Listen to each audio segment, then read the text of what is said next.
പാലക്കാട് പനയമ്പാടത്തെ ഉദ്യോഗസ്ഥ പരിശോധന ആരംഭിച്ചു. അപകടം നടന്നയിടത്തെ റോഡ് നിർമ്മാണത്തിൽ അപാകതയുണ്ടെന്ന് ഗതാഗത മന്ത്രി കെ.ബി. ഗണേഷ് കുമാർ 2 വർഷങ്ങൾക്ക് മുമ്പ് തന്നെ ഇക്കാര്യത്തിൽ ദേശീയപാത അധികൃതർക്ക് പരാതി നൽകിയിരുന്നതായും മന്ത്രി പറഞ്ഞു. മേഖലയിൽ ഇനി അപകടങ്ങൾ ഉണ്ടാവാതിരിക്കാൻ എന്തൊക്കെ നടപടികൾ സ്വീകരിക്കണമെന്ന് പരിശോധിക്കുന്നതിനായാണ് വിദഗ്ധ സംഘം സന്ദർശിക്കുന്നത്. സച്ചിൻ വള്ളിക്കാട് വിവരങ്ങളുമായി ചേരുന്നുണ്ട്. സച്ചിൻ, ഉദ്യോഗസ്ഥ സംഘത്തിന്റെ പരിശോധന അവിടെ തുടരുകയാണ്. ശാശ്വത പരിഹാരമാണ് ഇതിലൂടെ ലക്ഷ്യമിടുന്നത്. മറ്റു വിവരങ്ങൾ.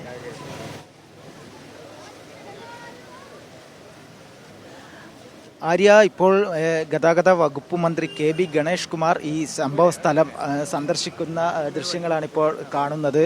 അതായത് സംഭവ സ്ഥലം സന്ദർശിച്ചതിന് ശേഷം ഉദ്യോഗസ്ഥരുമായി ആലോചനകൾ നടത്തിയിട്ടുണ്ട്. എത്രയും പെട്ടെന്ന് ഇവിടെ അടിയന്തരമായി സ്വീകരിക്കേണ്ട നടപടികളെക്കുറിച്ചാണ് ഗതാഗത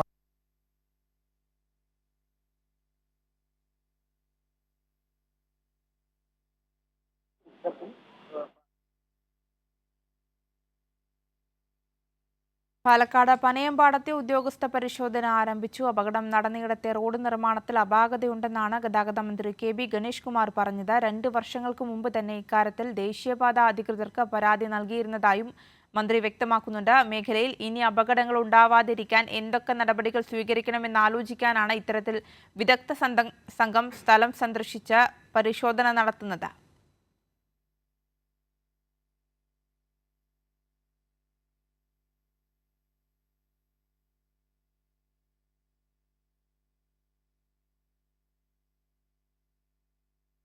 സച്ചിൻ തുടരുന്നുണ്ടെന്നാണ് മനസ്സിലാക്കുന്നത്. സച്ചിൻ, ഗതാഗത മന്ത്രി കെ.ബി. ഗണേഷ് കുമാർ അടക്കം ഈ പരിശോധന നടത്തുന്ന സ്ഥലത്ത് ഇപ്പോൾ ഉണ്ട്.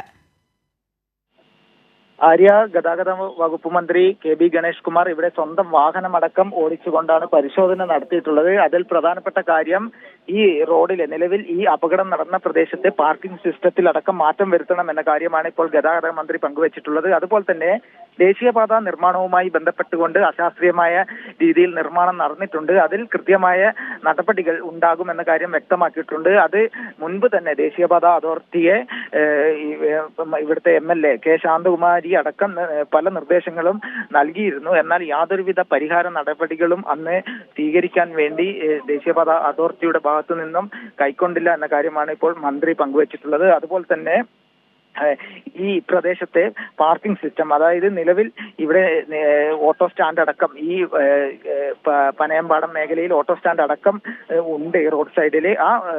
അത് കാരണം വാഹനങ്ങളുടെ സഞ്ചാര ദിശയിൽ മാറ്റം വരുന്നുണ്ട്. കാരണം ഇടതുഭാഗത്തും വലതുഭാഗത്തുമായി പാർക്കിംഗ് ചെയ്യുന്നതിനാൽ ഈ പെട്ടെന്ന് വരുന്ന വാഹനങ്ങൾക്ക് ദിശ പെട്ടെന്ന് മാറാനുള്ള ഒരു സാധ്യത, അതായത് വലതുവശത്ത് നിന്ന് ചേർത്തെടുക്കേണ്ട ഒരു സാഹചര്യമാണ് മണ്ണാർക്കാട് നിന്നും വരുന്ന വലിയ വാഹനങ്ങൾക്കടക്കമുള്ളത്. അതാണ് അപകടത്തിന് ഒരു കാരണമായിട്ട് മന്ത്രി ചൂണ്ടിക്കാണിച്ചത്. മന്ത്രി പ്രധാനമായും ചെയ്ത മറ്റൊരു കാര്യം, സ്വന്തം വാഹനം ഓടിച്ചുകൊണ്ട് ഈ റോഡിലെ ഗതാഗത പരിശോധന നടത്തി സ്വന്തം കാറ് സ്വന്തം ഡ്രൈവ് ചെയ്തുകൊണ്ടാണ് മന്ത്രി കെ.ബി. ഗണേഷ് കുമാർ പരിശോധന നടത്തിയിട്ടുള്ളത്.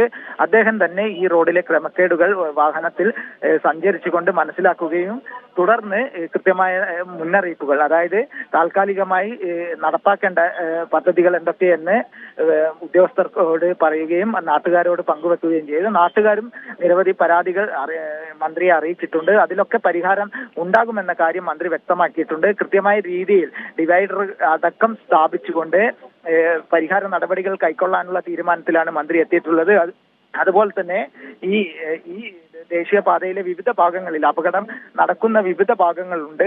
അവിടെയൊക്കെ ട്രാഫിക് സിഗ്നൽ അടക്കം സ്ഥാപിക്കാനുള്ള ഒരു നടപടിയും കൈക്കൊള്ളുമെന്ന് മന്ത്രി കെ.ബി. ഗണേഷ് കുമാർ വ്യക്തമാക്കിയിട്ടുണ്ട്. അത് മാത്രമല്ല, യുദ്ധകാല അടിസ്ഥാനത്തിൽ ദേശീയപാത അതോറിറ്റിയിലെ യുദ്ധകാല അടിസ്ഥാനത്തിൽ നടപ്പാക്കേണ്ട പദ്ധതികൾ എത്രയും പെട്ടെന്ന് നടപ്പാക്കാനുള്ള നിർദ്ദേശങ്ങൾ ദേശീയപാത അതോറിറ്റിയെ സമീപിച്ചുകൊണ്ട് നടപ്പാക്കാനുള്ള പദ്ധതി തയ്യാറാക്കും. അതിനാവശ്യമായ ഫണ്ട് ദേശീയപാത അതോറിറ്റിയുടെ ഭാഗത്ത് നിന്ന് ലഭിച്ചില്ലെങ്കിൽ സംസ്ഥാന ഗവൺമെന്റ് എടുത്തുകൊണ്ട് പദ്ധതികൾ നടപ്പാക്കുമെന്ന കാര്യമാണ് മന്ത്രി കെ.ബി. ഗണേഷ് കുമാർ വ്യക്തമാക്കിയിട്ടുള്ളത്. ഇവിടെ നിരവധി സംഘടനകൾ പ്രതിഷേധ സമരമടക്കം നടത്തുന്നുണ്ട്. അവർക്കും ഈ കൃത്യമായ രീതിയിൽ സംസ്ഥാന സർക്കാർ നടപ്പാക്കാൻ പോകുന്ന പദ്ധതികളെ കുറിച്ച്, ഇനി ഒരു അപകടം ഉണ്ടാകാതിരിക്കാനുള്ള പദ്ധതികളെ കുറിച്ചുള്ള കൃത്യമായ ഉറപ്പ് മന്ത്രി നൽകിയിട്ടുണ്ട്. അതിന്റെയൊക്കെ അടിസ്ഥാനത്തിൽ സമരം അടക്കം അവസാനിക്കുന്ന ഒരു സ്ഥിതിയിലേക്ക് എത്തിയിട്ടുണ്ട്. മന്ത്രി കെ.ബി. ഗണേഷ് കുമാർ ചില നിർണായകമായ തീരുമാനങ്ങൾ അടുത്ത ദിവസങ്ങളിൽ ദേശീയപാത അതോറിറ്റിയും അതുപോലെ തന്നെ ഉന്നതതല ഉദ്യോഗസ്ഥരും സമർപ്പിക്കുന്ന റിപ്പോർട്ടുകളുടെ അടിസ്ഥാനത്തിൽ അടുത്ത ദിവസങ്ങളിൽ തിങ്കളോ ചൊവ്വയോ ദിവസങ്ങളിൽ തന്നെ കർശനമായ പദ്ധതികൾ നടപടികൾ അടക്കം എന്തൊക്കെയാണ് കാര്യങ്ങളൊക്കെ നടപ്പാക്കുമെന്ന് വ്യക്തമാക്കിയിട്ടുണ്ട്. അതുപോലെ തന്നെ ലോറി ഡ്രൈവർമാരുടെ ലൈസൻസ് റദ്ദ് ചെയ്യുമെന്ന കാര്യവും വ്യക്തമാക്കിയിട്ടുണ്ട്. മറ്റൊരു പ്രധാനപ്പെട്ട കാര്യം, നിലവിൽ ഈ മരിച്ച വിദ്യാർത്ഥികളുടെ വീട് മന്ത്രി കെ.ബി. ഗണേഷ് കുമാർ സന്ദർശിച്ചിരുന്നു.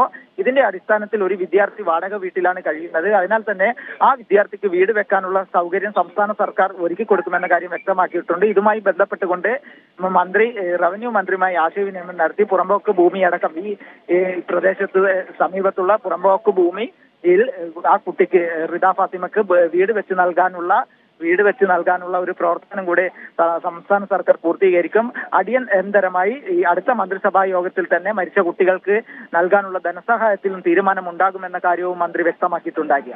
ശരി, എന്തായാലും അപകടം നടന്നിടത്തെ റോഡ് നിർമ്മാണത്തിൽ അപാകതയുണ്ടെന്നാണ് ഗതാഗത മന്ത്രി കെ.ബി. ഗണേഷ് കുമാർ പറഞ്ഞത്. ഈ വിദഗ്ധ സംഘത്തിന്റെ പരിശോധനയ്ക്ക് ശേഷം അവരുമായി കൂടിയാലോചിച്ച ശേഷമായിരിക്കും ഈ സംഭവത്തിൽ തുടർ നടപടി ഉണ്ടാവുക. സച്ചിൻ വള്ളിക്കാടാണ് വിവരങ്ങൾ നൽകിയത്.